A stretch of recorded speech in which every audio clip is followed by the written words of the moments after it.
Қайырлы күн, құрметті әріптестер. Менің видеомды көрмес бұрын менің каналыма тіркеліп, маған лайк басып, комментарийге өз пікірлеріңізді жазуды ұмытпаңыздар.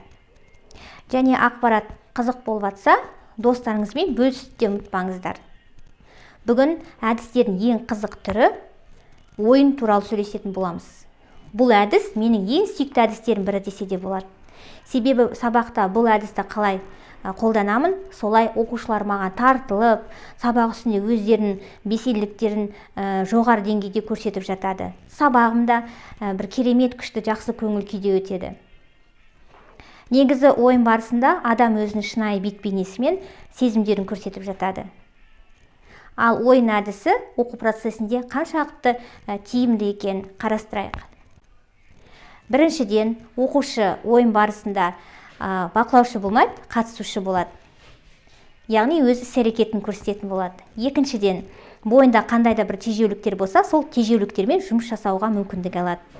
Үшіншіден, өз бетімен шешім қабылдауға үйренеді. Төртіншіден, бойындағы жеке дара қасиеттері, шығармашылық қасиеттері болса, соны дамытады. Және сабаққа деген қызығушылық артады. Мен беретін кеңесім, мұғалімде оқушымен қатысушы ретінде, сол ойында қатысушы ретінде болса. Себебі мұғалім оқушыға қолдау көрсетіп отырады, ал оқушы болса өзі бір сенімді болады, сенімділігі артатын болады. Енді өз тәжірибеммен бөлісейін.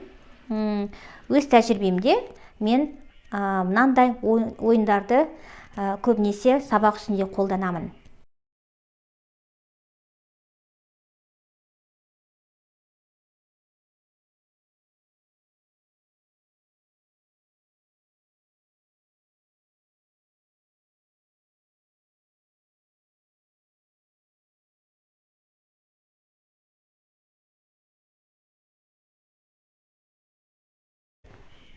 Мінекей мен өзімнің кейбір сабақта қолданылатын ойындарымды ұсындым.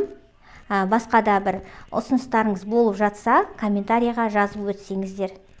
Істеріңізге береке тіледім. Сау болыңыздар.